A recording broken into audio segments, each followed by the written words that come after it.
What's going on, everyone? This is Brian Turner here with another episode of the No Stress MidwestPodcast. Today we're lucky enough to be joined by Mr. Brian Bliss of Sporting Kansas City. Brian's kind of a pretty big deal, I would think. He might not say that, but we're really excited to have you on, Brian. Thank you for being a guest. No, thanks for having me on, and it's always good to do something locally here with somebody that's doing a good project like this. Well, I appreciate that. So Brian and I kind of got connected. He obviously works with Sporting. I don't even quite know the exact story. I think I just saw you walking around Pinnacle quite a bit, and your son Jack. I can't forget little Jacko there. Huge fan of the No Stress Midwest podcast. Was telling me like, my dad is with Sporting, and I think he was gonna do a camp with me at Blue Valley North, and I saw your name on the check, and I was like, no way. So freaking, we're at camp. Jack, I'm reading off the names. I say Jack, and right away he just had like a personality where I was like, Jack, is your dad? And he just put his head down. Yeah, it is. But I joke about him all the time. One of the coolest kids I know. Huge personality. Probably riding his motorbike right now. But yeah, so Brian, let's just kind of talk. First, let's just fill people in. What is kind of like your job title? What are some of your roles and responsibilities? What's the day-to-day like for you? Yeah, I mean, look, the title is what it is, right? Vice President of Player Personnel and Technical Director. Everybody that's not soccer related always misunderstands what technical means. Yeah. They tend to think it has to do with computers and software and it's not that. You're not doing that. Okay, so no computers and software. But it has everything to do with the soccer side of the business, right? Yep. And that's, the players contracts, the movement and pathway of academy kids to the B team to the first team, college kids, international players, construction of the roster with Peter and the rest of the staff. And then obviously it's managing the salary cap with league guidance as well, and doing most of the contracts. I can't say that I do them all, but I do a fair share of them,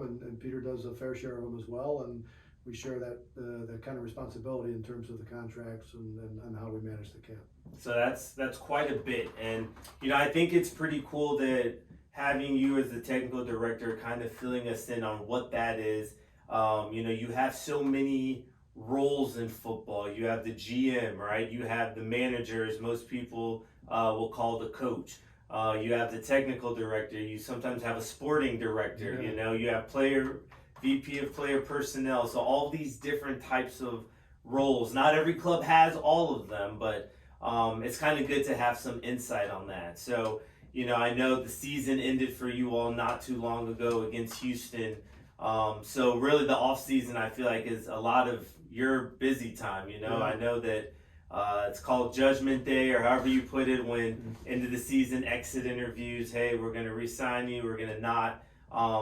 When do you feel like you do majority of your work? Is it in season with Peter and everyone else? Is it kind of off season? Do you have spurts during transfer windows? Kind of talk to us about that. Yeah, it comes and goes in spurts. Obviously, once you get your roster in place and you're ready to kick off the season and all that, it's a rarity that our team or most teams in the MLS have a lot of cap space available or have roster spots available, because you're kind of building, hoping, but thinking that this is your team. This is what you got. This is what you want to go with. Now, granted, you blow a tire once in a while and you got to fix something. And a couple of years ago, we had Polito and Gadi Kinda both went down with injuries, and we had to go 6 months without them until we could get to that window and not necessarily replace them, but find guys that could shore that up, right? Yeah. And it kind of worked in the in that summer window of 2022. And was that the Aganda and Tommy? And Eric Tommy, and those worked well for us, right? Yeah. So it comes and goes in spurts, and at the end of the season, depending on how much turnover you have in your roster, we'll either increase your workload or decrease your workload. And I would say this year we're probably not going to have as much turnover. Mm-hmm. If we go back to, let's call it planning of a couple of years ago, we gave the contracts we gave to guys because of their abilities, their cost, their ability to our ability to manage the cost and project out. and we felt we were building a roster that could be good for 2 to 3 seasons. So, we're committed to guys, time and money, on most of these players, and there's very little wiggle room in this off season really to add guys. Now we may lose Gotti Kinda. We don't have a final decision yet there on him. We'd like to bring him back. We've offered him. He's debating because of the family more than let's say money or soccer. Right. And that's always something that we can't account for. Yeah. So if he goes, we've got we've got some guys that we like, but we got to replace him. Yeah, for sure.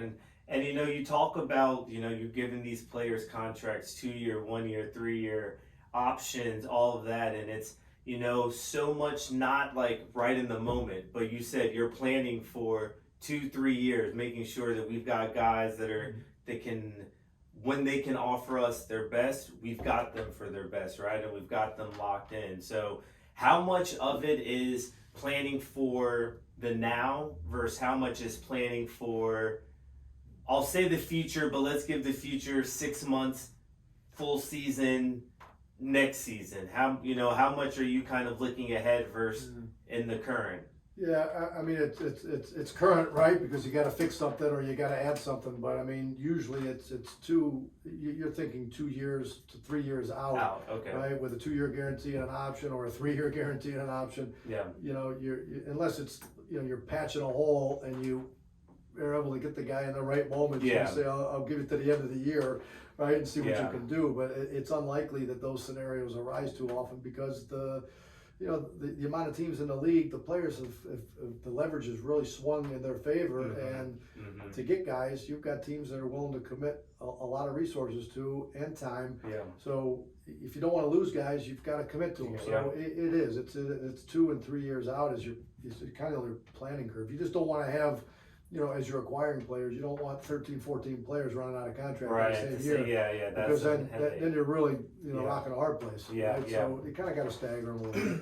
No, that makes sense. And I mean, I guess kind of like with marriage, right? If you like them, you got to commit. Let them know, let them know you're there. That's right. So with working with the first team, you say you have your hands in the second team as well, the MLS Next Pro Academy and MLS Next. What would you say your involvement is? I know Duffy and Declan are there at the academy. You've got Benny right at the second team. What's kind of your involvement with all of those? Are you aware of the next, so-and-so in the academy and kind of tracking their progress? Do they give you, hey, here's 3-4 people that might make it to the show?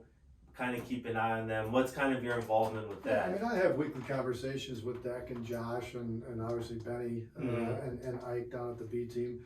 But for me, it comes down to watching them in games, not so much practice. So I'm not down at Swope on a Tuesday afternoon, watching practice. Occasionally I am, but it's a rarity. Yeah. But as I said to somebody, last week, I don't miss a game, right? When they're at home. When the academy's playing Saturday at 10 a.m. And they finish up at 3 p.m., I'm there. I'm watching all 3 age groups. That's 15s, 17s, and 19s, right?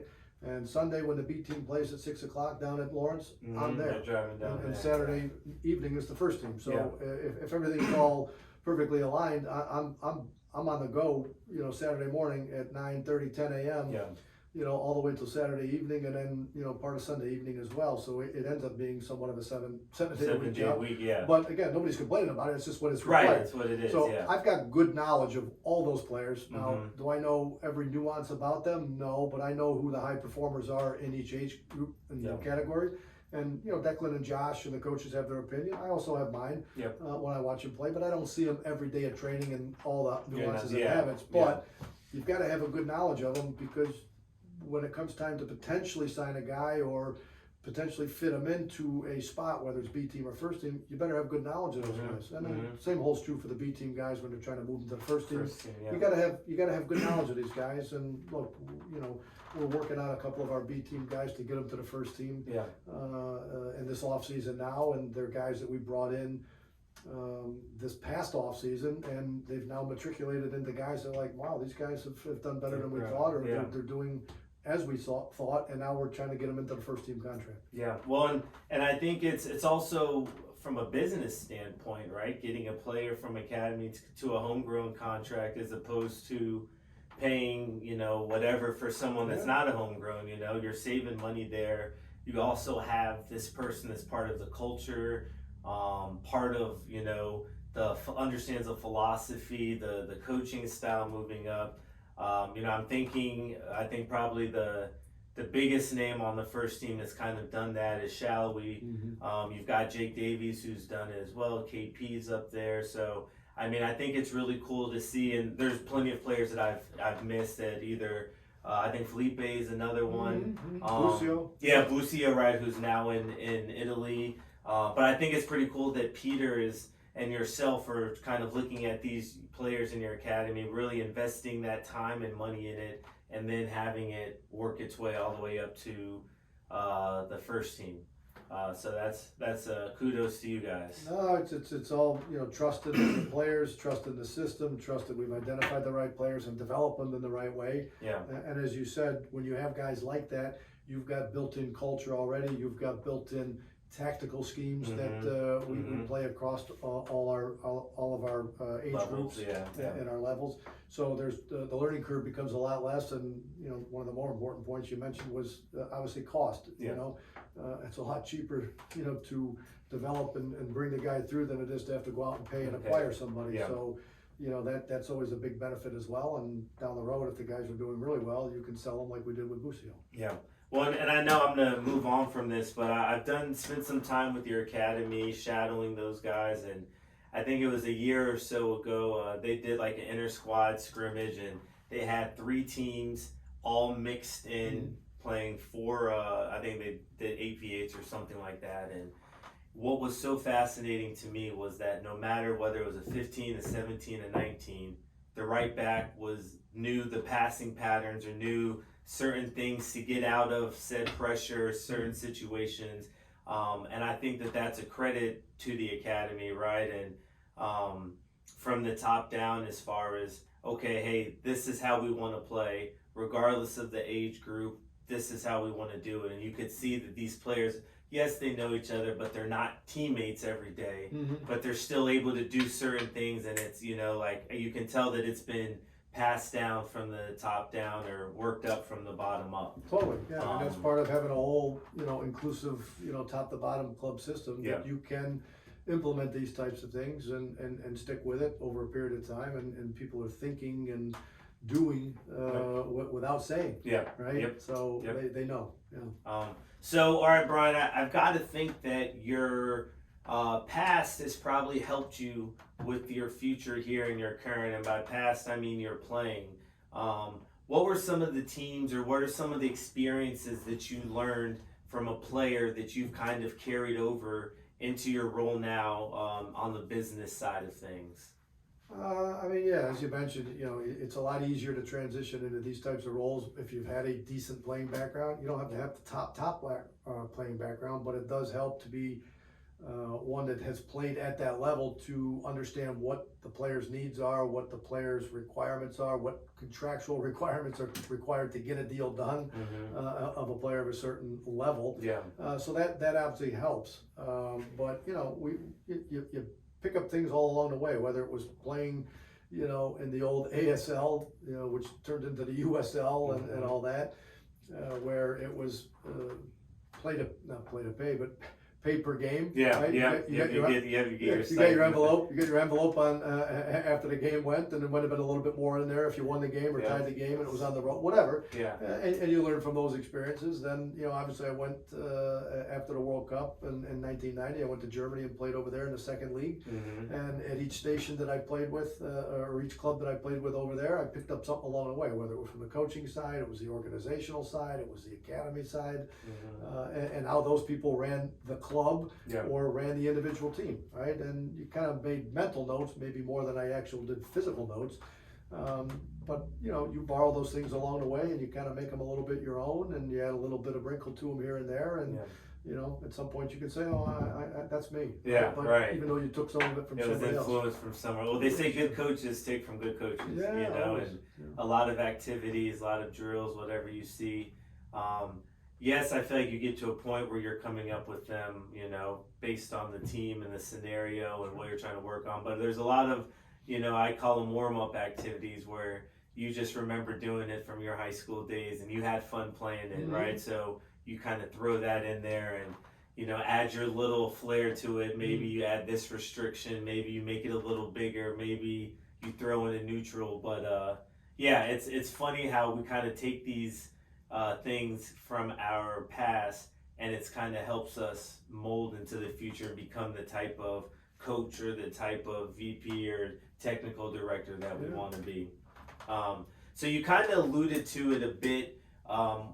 When it comes to like understanding the contracts and, you know, dealing with that, can you talk about maybe not step by step, but to sign a player, what goes into that process? From maybe it's you, Peter, Z, and Carrie sitting down at the war room. Hey, we need a striker to replace Polito, and you know, when he's out of contract.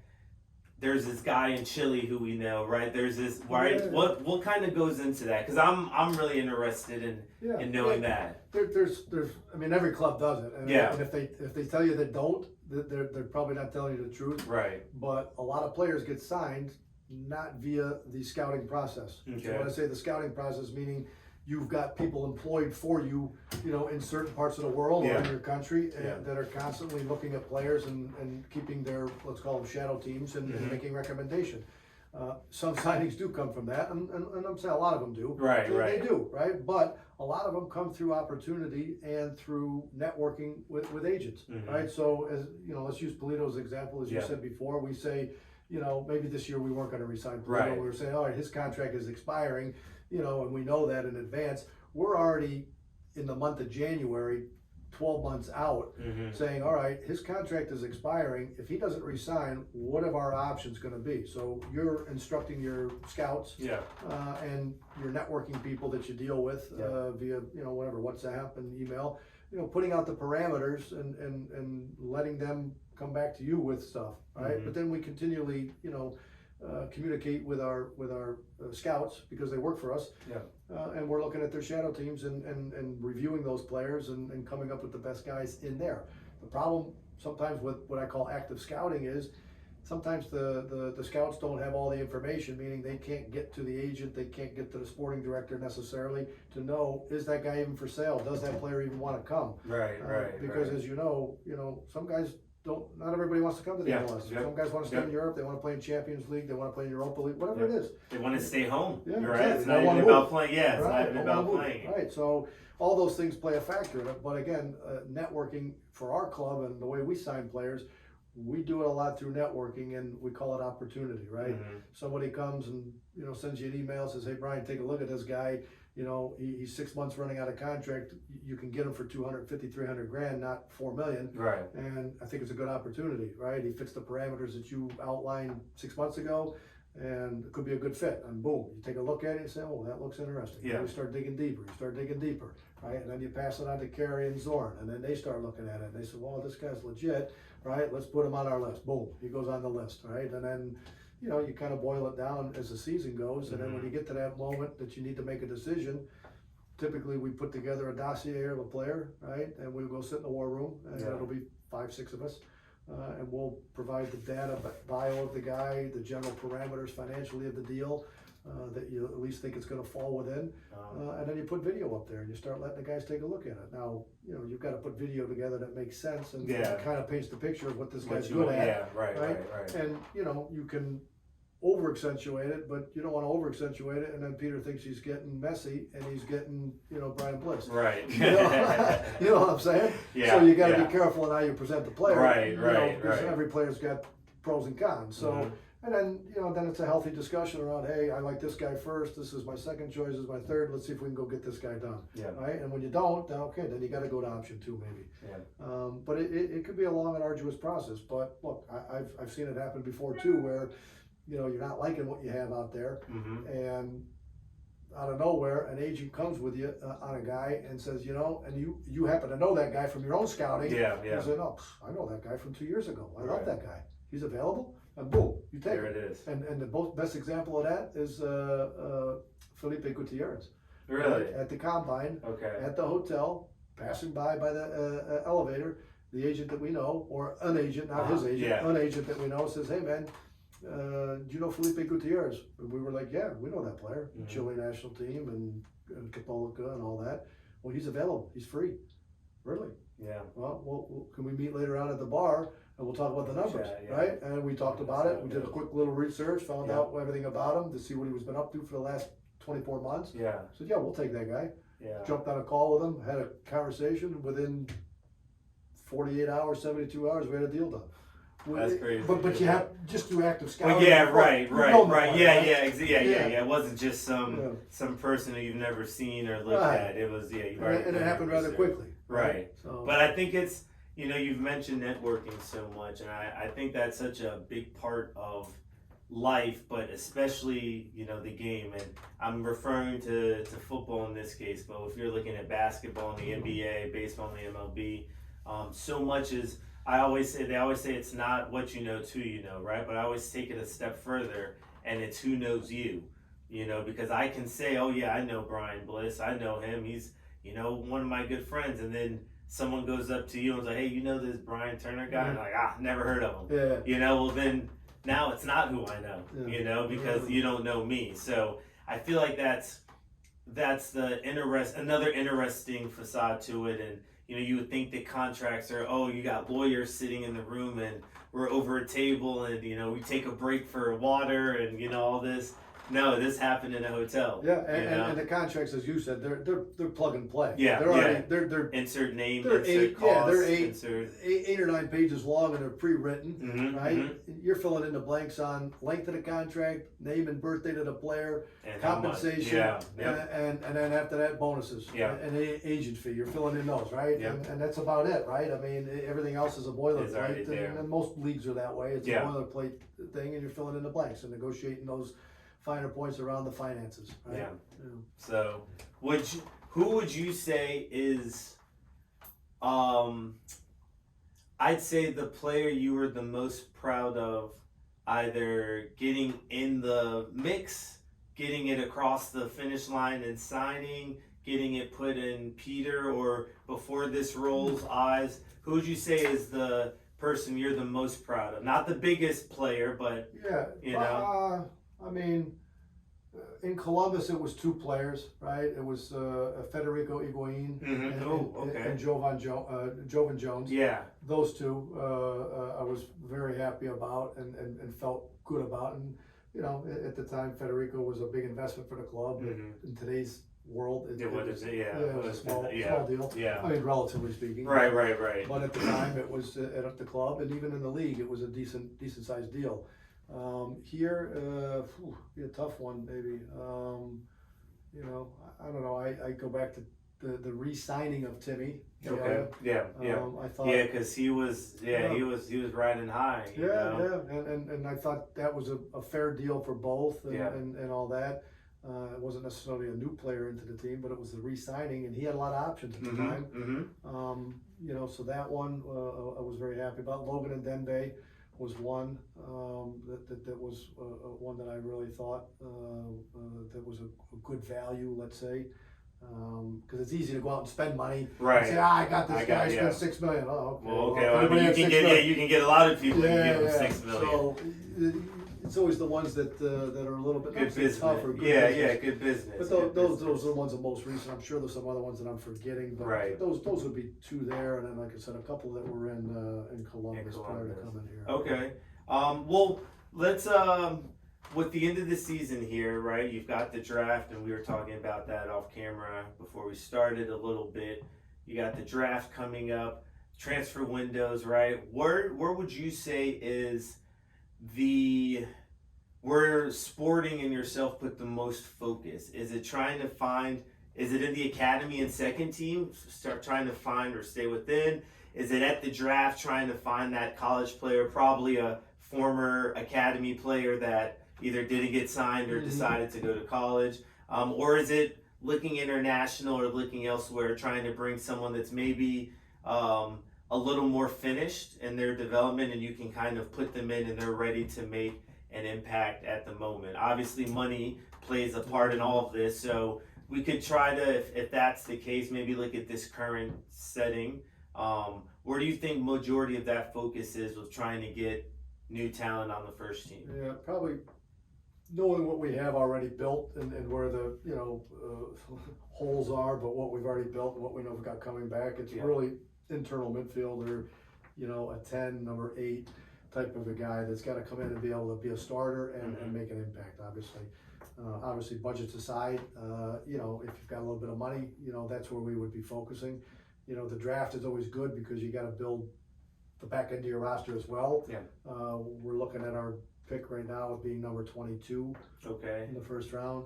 You might find something in there, but you're not expecting or leaning on that guy to come in and give you minutes. If you do, it's gravy for you, right? Right. But otherwise, historically, just not on our team and around the league, your draft picks aren't making the impact that they did, 5, 6, 7, 8 years ago. Probably before the academy became what it was. Exactly. So, and then the academy side, we just happen to be a little bit lean with our U19s this year. Our U17s, I think, has a good core of players, but those guys aren't quite ready yet to, be first team guys or necessarily even B team pros yet. But we feel there's a good core there, so we can't really lean on the 19s. Most of those kids are committed already to go to college. And I said before, we have 1 or 2 guys I think from our B team that I think can come in and support the back end of the roster. And we believe both have high ceilings that, if given time and experience, that can be guys that can contribute on a regular basis, and who knows, maybe even sold in the future to a profit. So it's really that one player, maybe 2 from outside the league that we think can come in and be an immediate impact, and that's probably internal midfielder and potentially in the back line. Okay. So with the organization, right, and we'll just use sporting right now since it's the one you're currently in, what are some of the things you look for, you and Peter are looking for in players, whether regardless of the age, the level, the experience? Is it, hey, we want someone, put the ball in the back of the net. We want someone that is going to maybe be a hard ass at training. Do we want someone who, is going to be good for the chemistry, or maybe they're not the best for chemistry, but they're putting the ball in the back of the net, every game, every other game? What are some of the kind of like the top things or the main things that you're looking for in a player outside of, I guess, playing wise? Yeah, for the most part, there's so many guys when you get to the pro level, right? And you put them all in a basket, and we always say 50 grams either way is the difference of a player. It's not much, right? At the highest level. It's like any sport, right? The golfers, all the golfers are driving the ball 310 to 325. That's a margin. And all pro soccer players, they all can receive, pass, shoot, head, right? They can do all these basic things. The difference is in mentality, right? And you're trying to find the right mentality of a guy, and we start with, guys that want to win, right? And I'm not gonna say win at all costs, but want to win, right? And aren't afraid to roll up their sleeves, right? And then are good team oriented guys. You could be selfish, but that doesn't mean you're not a team guy. Right. You could have an ego, but that doesn't mean you're not a team guy. Right? You can have all those things, but it doesn't mean you don't want to win. Right? So you got to have all those components to help fuel the fire for the whole group, and then you've got to be able to accentuate your skill set in that moment, right? And you got 30 guys in a locker room. You don't have to like everybody. You have to play with everybody. You have to kind of get along. You don't have to like everybody. You don't have to go to dinner with guys. You don't have to have beers with a guy. But you got to respect each other, right? And respect comes from rolling up the sleeves, tying your shoes, and getting to work. Whether you're, number 28 on the roster, or you're the 5th guy on the roster, right? You all got a fair shot to play, right? Make your contribution, right? And if you're prepared to do that and want to win, right? Those are the things I think that separate and that we look for in terms of trying to build the squad. Yeah.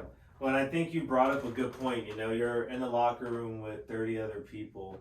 If you were at work with 30 other people, if you were in the subway with 30 other people, you're not gonna like all of them. That's just how it goes.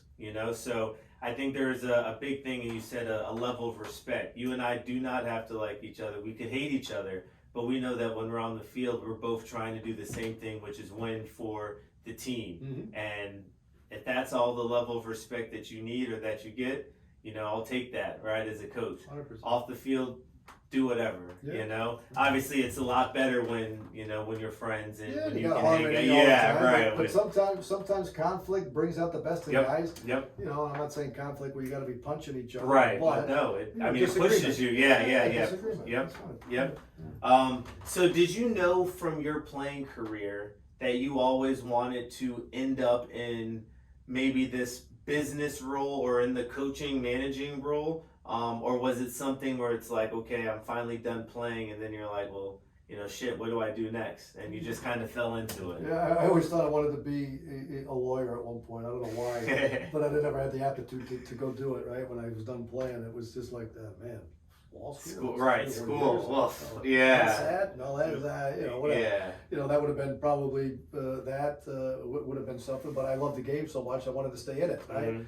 And I had a lot of good mentors and teachers, and Gansler and Bob DeCranian and Doug May, who's obviously no longer with us from my high school days, and I associated myself with what I thought was a lot of good people who had their heart and their brain in the right place Right. about the game, and I learned a lot from those guys, and wanted to stay in the game somehow, and that's how I got into coaching right away, and stayed in coaching for quite some time, and then things change and all that, but I still want to stay in the game, and the opportunity came in Columbus to be a technical director there, and I'd never done that before. Yeah. But I was always involved in scouting because back in the day, your staffs were very slim. So you not only did the coaching and the warm-ups and all that, you also were doing scouting and identifying of players, whether it was in college or CONCACAF or whatever. And I enjoyed that. So it was a natural fit to move into that kind of role in Columbus, and then it kind of went from there into Chicago, and then obviously full circle back here. Yeah.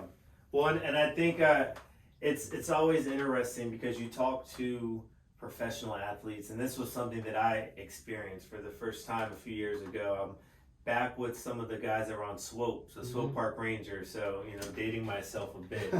And we're hanging out one day, I think, at the pool, and end of the season's kind of coming up, and they're trying to figure out like what is it that I want to do. They're like, one's out of contract. He's like, man, I've been in 6 teams in 7 years. Someone's like, man, I don't know if I want to stay here again.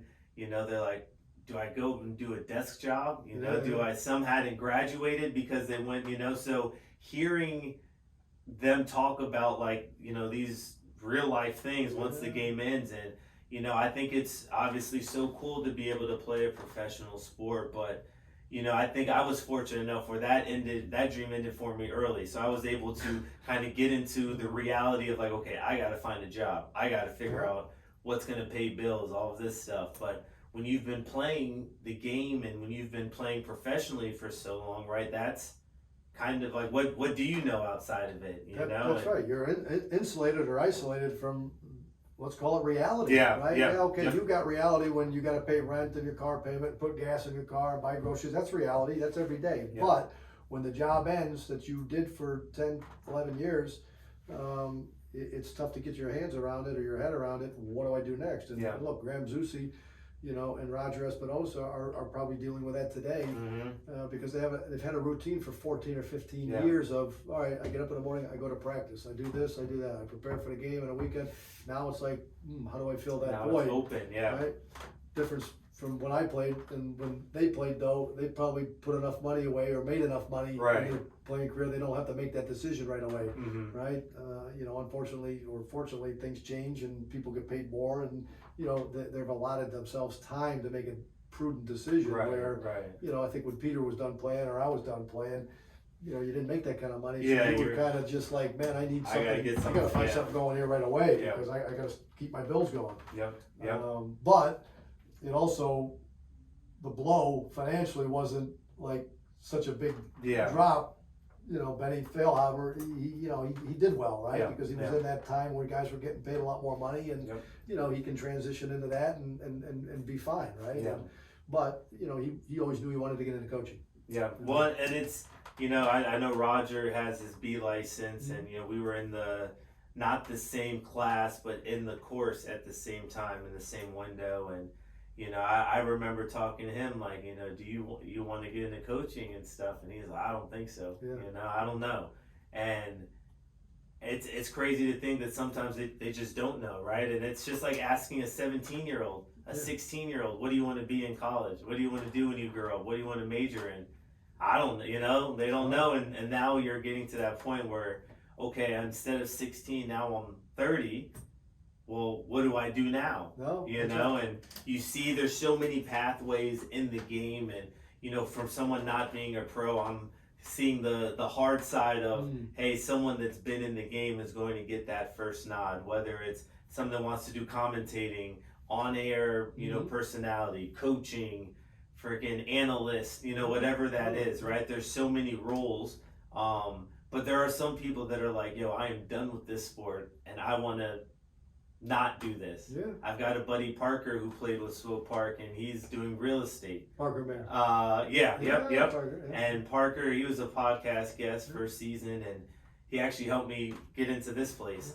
But Parker's full on real estate, He's man. happy. Is freaking loving it. Yeah, he's happy, yeah. So happy with it. So I think it's just kind of two different levels of it, right? The people that want to stay in it, usually because they don't know kind of what else do I do? What I don't want to be sitting in a desk for 40 hours a week. No, trust me, it's not an easy decision, and it's a tough business. I mean, anything, in a professional sports, I don't care if it's football or hockey or whatever it is, it's a grind, and it's a tough way to make a living, right? Mm-hmm. It's not, you can reap the rewards, but man, you got, you're trying to raise families, and you got instability because you know how quickly people lose jobs, and they change. You don't know what's going to happen. Right, You're an injury away. On top of all of this, you've got 26,000 people that think you freaking suck and that they can do better than you. 100%. I'm sure quarterbacks every day you live with it. Right. It's just. I got a son like Jack who thinks he knows more than I do. Yeah. But anyways, it's not easy. It's a tough grind, and it's not for the faint of heart, but. The rewards can be fantastic, right? In the end. I'm not talking about financial. Winning is so gratifying, or, being better than you thought you were going to be is gratifying, and that sometimes wins the day more than it does, let's say, a paycheck or anything like that. Or a car or something. For sure. And I tell people with coaching what I love, and I don't know if I can ever get out of it, and I say this now, but that feeling of a late minute game winner, that's a feeling that like you can't duplicate. You can't replicate. That's but then also I've been in a 6-game losing streak, and that feeling sucks too. Where you're sitting there like, man, I can't even score if there's no goalie, right? So I think that for me is. When I'm in those moments or before games, I get nervous. I'm like, that's how I know I still care. Yeah. That's how I know I'm still in it. Just like I was when I was a player, before a game, I start to get little butterflies and, So what advice would you give that listener that, maybe sees their playing career winding down, whether it's at the high school level, the college level, whatever level, and they know they want to maybe get into a technical director, player personnel, deal with the contracts or the scouting, just kind of behind the scenes. They know they don't want to be the manager. Yeah. What's some advice you would offer? Like, do you think they should go and pursue club experience, college experience, coaching licenses, try to find someone like you in their respective area? What's some advice? Read a book, Yeah. I mean, obviously the stuff we do is not so much documented and written about or in a book or anything. You've got to get hands-on experience. Yeah. I was fortunate enough to be given the job in Columbus after coming out of the coaching side of things, and just being around the working fabric of a team, and playing and coaching and all that. You already know how things operate, right? Now you just got to figure out the other pieces, right? But you're kind of learning on the job. But now, things are planned a little bit more in advance, the way these roles are and the org structures the way they are. Somebody looking to kind of get into this probably needs to network and find themselves in a position where they can get, on the ground floor and do, let's call it, menial tasks and things like that. But the problem is a lot of people They don't want to do that. Well, they do that, but they don't. The people that own the jobs don't want to give away secrets. And, and some of the, I don't want to say secrets, but some of the conversations that are that they'd be privy to, they don't want to be letting people in the inside door for that, right? But putting yourself in the shop window, right? Not being afraid to do things that maybe not specifically describe the actual job you want to do, but showing that you have value and that you can be trusted and that you can be a team guy, right? And can lead to a lot of other opportunities that will put you in that spot that you want to be in. Yeah, well, and I mean, you've said it so many times, and I'm such a believer of it too, the networking. I was able to, finesse my way, finagle my way with U.S. Soccer and being at Pinnacle. And I remember the first time I saw Peter, I'm gonna say this story, but we're in the bathroom and I'm walking out and I'm going to wash my hands and he walks in and it was the first time I saw him and I was like, oh, I'm in the bathroom, I'm washing my hands, I was like, man, that's Peter. It's like, do I say something? Do I not? Screw it. Hey, Peter, man, really good, to see he's in there taking a piss right now. I'm talking to him and luckily it led to a meeting, right? Where now I see him every day or regularly now, so it's it's up there in his face. But man, that first time I walked by, I'm like, I don't know if I'm ever gonna be right here in a one-on-one scenario. I'm gonna just take my shot. I asked you to go out and grab coffee, grab drinks before, and it's for me and for people listening, you getting here, right? It's networking and just, I feel like a lot of people are afraid of rejection and to hear no, or to put themselves out there. But, luckily I've been shut down so many times at the bar that, hearing no is not, that's your fine. Generation and my generation only knows that pain. Yeah. Right? The new kids don't because it's all on the phone and the social. How did you meet this person? Oh, it's online, or I met somebody through an app. I was what? Wait, you've never had to walk across the bar and and then walk back and have your you friends see them laughing the walk of shame, man, That's how you build character. Yeah, man, and it was the longest walk to go up there, you're like, all right, what am I gonna say? Do I buy her a drink? Do I, don't let pain. No, but man, it's right. I was gonna say, but then, man, it's kind of like scoring that late game winner. But when you hit it, hit it out the park, you're like, man, I did that. That felt good. Yeah, you walk back from 50 feet over and you got a phone number. Yep. Your buddies are buying you drinks. Yep, for the rest of the night, for the rest of the night. So no, that's, that's good. Well, we're getting ready to wind down here, right? I want to end it, and I usually end all these episodes with letting you kind of say any final words. Is there anything maybe that you feel your job, people don't know kind of what goes into it? Maybe there's something a little more that's into it than what people may think. Is there any final words of advice, anything like that you'd like to kind of end the podcast on? I mean, look, let's call it scouting, but identifying of players. Not only do we employ people to do it, we also in-house spend a heck of a lot of time reviewing and looking at players via video scouting. Well, my travel doesn't be as much as it used to, but we used to be on the road all the time, flying here, flying there, go look at this, go meet with these people, right? And that's taken a little bit less time out of my schedule because we've got a bigger org chart and we've got other people that do that. But the inordinary amount of time looking at video on players and the platforms that are available is now are not like the old where VHS or DVD. It's all on a platform you subscribe to and it's boom, instantaneous. Every game, right? Every game, any league, any level. Darren was telling me, the keeper coach was telling me about that. It's at your fingertips, and everybody's on it. Yeah, right. So, but the amount of labor intensive in that regard and the amount of hours put in on that side is pretty immense, right? I would say that, and then, I think, on the other side too, I think, probably I get credited with more losses and Peter gets credited with more wins than Tim and Falcon. That's the standard. But no, but that's probably, probably it more that's very labor intensive and time consuming. Yeah. And all that. And then, look, I'm a firm believer in it. If you work hard, if you're a people person, right, and if you're humble, you know, and that's one thing, you know, that Peter, I don't want to say is known for, but if anybody knows him, I think anybody that knows me, anybody that knows, even the guys that are other clubs doing great things, Chris Henderson down in Miami, you know, with all the stuff he's got going on over there. I mean, that dude, you call him or text him, he's picking up the phone right away, and he's always got time for you. He's as humble as the rest of us, because you're only one bad season away from being out, right? So what do you got to be pounding your chest about, right? Because the soccer gods are great. They're watching, they're watching, they're watching. Live it like you do, but you know, be humble about it too. Right?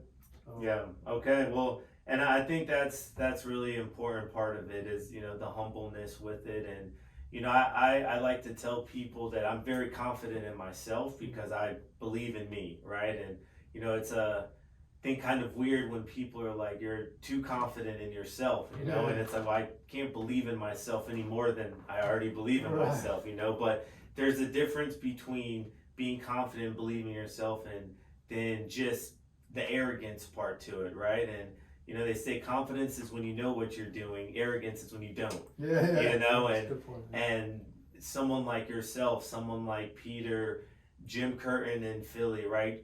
Guys who have no reason to ever speak to someone like me in the sense of, you know, I'm not a player, I'm not kind of in that realm, and being able to meet with you guys, going to Philly, and Jim, I mean, opened up the club to me, right? You know, it was one of the craziest experiences I've had, and to see people like that, knowing like, okay, it's not everyone up there is an asshole. There are good people, you know, but there are assholes too, just like at your desk job, you know. And Jimmy's a good example because that guy's had a very good playing career. He's been fantastic as a coach over his tenure, right? And I respect the work that he does and how he manages people and deals with people.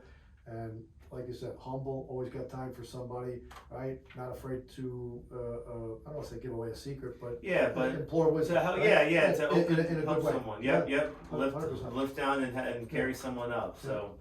Well, thank you, Brian. I appreciate it. Thanks for having me. I thought it was a great conversation. I know I learned a ton more about kind of what you do. Jack was wrong. He cannot do your job. I don't know what he was talking about. But no, Brian, I want to thank you. For the listeners, I want to thank you guys for being a part of another episode. We're at season 6 now, doing the business and front office. We have Mr. Brian Bliss here as our guest. Thank you for listening, and we'll catch you on the next episode.